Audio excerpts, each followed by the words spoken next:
sewing friends, I'm Karina from Lifting Pins and Needles. Thank you for joining me today on my sewing channel. Today I want to show you the Montana shirts by Each to Stitch, and as all the patterns that are woven in Each to Stitch, they come with cup sizes A to double D. This shirt is described as like a classic fit, sort of more loose, sort of more masculine, I would say, design. Full with everything, you know, the collar stand, long sleeves, like a drop shoulder. The sleeves have like a tower placket and cuffs. There's a yoke at the back with little pleats. I'll show you some line drawings and the product photos of the website. And there are two views. One is shorter and has a tie front. The other one is just longer, you know. I chose a C cup as always. I'll put a chart in here. When you measure your upper bust and your full bust, I have a 3-inch difference. And that is consistent with all the patterns that offer cup sizes. Really, I am a C cup. And I'm actually a C cup in the shops when I buy bras. I know for some people that does not correlate, but for me it does. So when I make Each to Stitch, I always make a C cup. I have on my phone the size chart you can find on the website. You know, like before you buy a pattern, you can see all these things prior to. And I'll put them here as well. Because I know there's a lot of ease, well, my body measurements put me sort of between a 10 and a 12, like an 11, you know. But looking at the ease, at the finished garment measurements, what I noted that for the waist and the hips, the measurement was the same. A lot of ease. Because this blouse doesn't have any shaping, the waist and the hips are straight. So while the hip measurement is fine, the waist measurement is quite big, like there's no shaping there. So I just decided to go with a size 10. I thought the C cup measurement at the bust would give me a lot of ease, and anyway I could just always fix that later, but I was wanting all this to fit properly, so I sort of went down a size. So I've got it on here, but first I'm going to show you all the things I did to it and how I made it, and then I'll be right back to show you details. These are the two front pattern pieces, and I have already done some of the work. Here in the center front there is a mark, and there's even a pattern piece for your interfacing. So I'm using this very thin black interfacing. Once you've ironed that on, then you fold it twice, and there is a notch mark there for the center. So I've done that already on both of the sides. These ties originally are about 10 centimeters shorter. I want them longer, and I don't want them to finish in a rectangle. So once I have finished all these and the buttonholes and everything, I'm going to change the shape and make it sort of more roundy there. I'm planning to finish this edge with bias binding that I'm going to make with the same fabric. If you can notice, this fabric has different types of designs on the same fabric, and I wanted to leave that black area around my midsection just so it's a bit more flattering, you know what I mean? So midsection will be the darkest area of the blouse.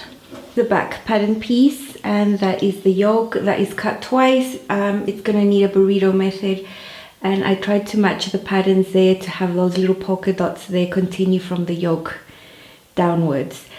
There are two pleats there, that's why this looks significantly wider than the yoke, but there is a pleat there and a pleat there on the side. These are the collar pieces, and I placed them on the fabric where the darker areas were. I wanted that to be like a highlight on the blouse. So I've got my stand, two pieces, one of them has been interfaced already. Now the collar, there is an upper collar there that's been interfaced, and the under collar has not been interfaced, and this one is slightly smaller than that, and it has a seam in the middle. Now originally the pattern piece made you cut the under collar on the bias, but I am working with chiffon here. This thing will stretch even if I look at it, so I'm not going to do that for this blouse. Maybe in a more stable fabric like a cotton I would do it like that, but for this chiffon, no. I'm just doing it on the straight grain like normal. I have both the collar pieces there, and I have the under collar on the top. You can see that center seam there, and I've got the other collar, the upper collar on the bottom. This is the interfaced one. So as you can see, this is curling up, and that is because the under collar is slightly smaller. So you need to pin it very carefully and ease that in. But when you're done and you're trying to flip it over, it'll basically flip over itself and favor the upper collar, and this would just be tucked in. So it's very clever. I wish more patterns had this. I'm assembling this collar. I have already sewn the collar in there. I flipped it. I have done all the top stitching. I used 1/4 inch to top stitch, and you can see the collar, the top collar is sort of bigger, but once you sew it in and the collar flips back, it'll be fine. It just looks like that for now. So I have my collar stand, one side that's interfaced and the other one that's not interfaced there, and I've put my collar inside, sort of sandwiched. And this is chiffon. It's very slippery. So I put like 1 billion pins, and I'm gonna go super slow, and I'm gonna do that stitch there. And we're using 1/2 inch for the seam allowances. Once I've done that, I can flip it around, and then I'll iron that, press it, have it ready to attach when I'm ready to put it on the blouse. At this stage, I've finished some of the basic steps. I have attached the back to the yoke. This is double, and the shoulder seams and everything is enclosed using the burrito method. I have already done that before in other videos, so I'm not showing that now. I want to show you how I'm going to attach the collar. So as you saw, the collar was already done. I'm placing the collar stand that is not interfaced, right sides together with all the edge of the neckline there, and the pattern is amazing. Everything matches here on the edges on both sides of the collar stand, matches perfectly.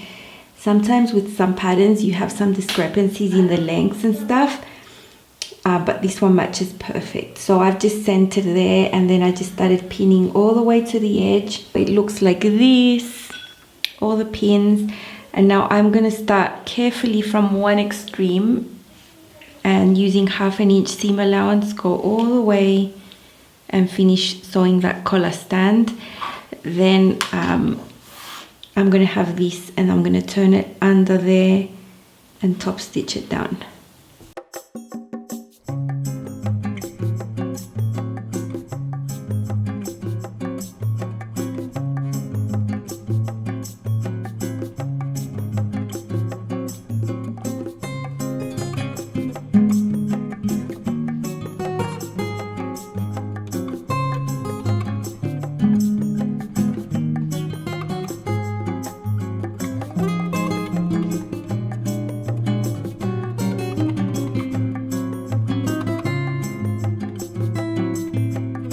I have just folded that down to match the seam that I had there, and I put 1,000,000,000 pins there. If you can see, it's very close to the edge, and on the other side it's very close to the edge as well. So I was careful to match them on both sides.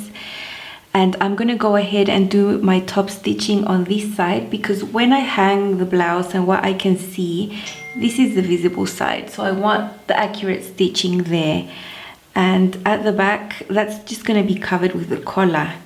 So I'm going to use my edge foot there and just top stitch all the way around.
I'm going to show you the little tweaks I want to do to the fit of this blouse. So I am omitting the sleeves. I might need to shave this down a little bit more, just here on the top, and taper down. The height under there is perfect. There's no gaping. I just need to shave off a little bit there. So I'll just put a pin there. Now I know this is supposed to be boxy. There is absolutely no shape. So just at my waist, I've put a couple of pins there, and I'm just going to slightly taper in and give myself some shape. Also at the back, there's no shape, so I have pinned there at the smallest of my back, so I can do some little fisheye darts. So they will go up to where the black area finishes and probably to the very bottom of the blouse. It's still going to be nice and loose, but it's going to have some shape. This bust dart here on the side, I lowered it by 1.5 centimeters prior to making the blouse, and you can see it's perfect now. It hits right where it has to be, or else this would have been up there. So that worked. I've just got everything pinned. I haven't sewn anything. I always like to pin things and try on before I actually sew. Also, I have lengthened the ties. They were about that, like 10 centimeters shorter, and I just thought they were too short. So now they're going to be longer. The collar fit in perfectly. Now I didn't want to have these tips of the ties as a rectangle, so I just rounded them out by eye, both the same.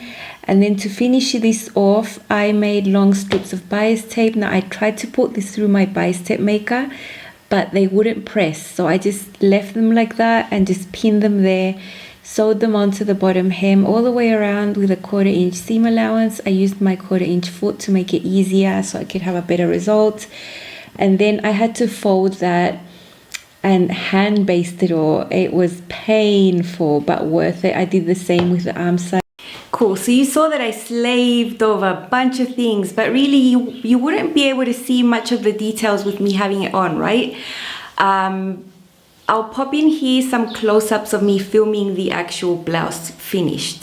As you can see, that point there is finished on the other side with bias binding right up to the point. Now, this specific area I finished by hand. I had to fold it in carefully. I wanted a really delicate finish there on that point, so I did do that little bit by hand. You can see how the bias binding curves all the way around there. I think the curve is my preferred look. I don't think I like the rectangle. So easy modification to make. You see this is all curved. There's no way I could have gotten a good result on chiffon if I hadn't done this bias tape around the bottom. So mega work. It took me a whole day just to make all this stuff. Yeah, so the button band, I sewn it down there on both sides, so there's nothing flapping around. Sleeveless arm side was also finished with the same bias binding as you saw. It looks really nice and clean. There's the double yoke there with the burrito method. There's some pleats there, and I also added in some darts at the back to have more shaping. Also I added some shaping here on the side seams. Collar is very neat. It's very clean and it falls nicely. I'm super in love with my shirt. So this fabric I brought from New Zealand. It's a chiffon with a lot of interesting prints. It's got like some polka dots there, some like dots and like colors, and I wanted to leave this darker area around my midsection just because I thought it was more flattering that way. And then I did the collar with that same part of the fabric, that sort of dark speckled thing. I think the collar fits perfect. I ended up taking about 4 centimeters of the ease around the waist. It's still nice and loose, but it does have some definition, like a little bit at least. And at the back, the fisheye darts took out some of that, the rest from the side seams. I love the ties. I think they're really nice. I've never ever had a shirt like this ever, and I've been wanting to have one like that for ages. Oh, so that is what I wanted to show you. I definitely want to make this again. I think I might want to lengthen this cropped length, maybe 5 centimeters. There was another cut line that was way longer for the classic version with just a straight hem, and then the shorter one, but I think I want like a middle ground. So that would be super easy to modify on the lengthen and shorten lines. Just give me like 2 more inches of length and I'll be sweet. I mean, I still like this, but could be a tad longer. Fabric choice is everything. I mean, I made this harder for myself. If I would have made it out of another fabric, it wouldn't have been so time intensive and sliding and slippering. I hand basted so many things, but it's worth it. I love it. I look at it and I can't believe I made it. I absolutely love it. Anyway, that's all for now. Thank you for joining me. Don't forget to like, subscribe, share, and hit that bell so you don't miss when I upload. Thanks, bye.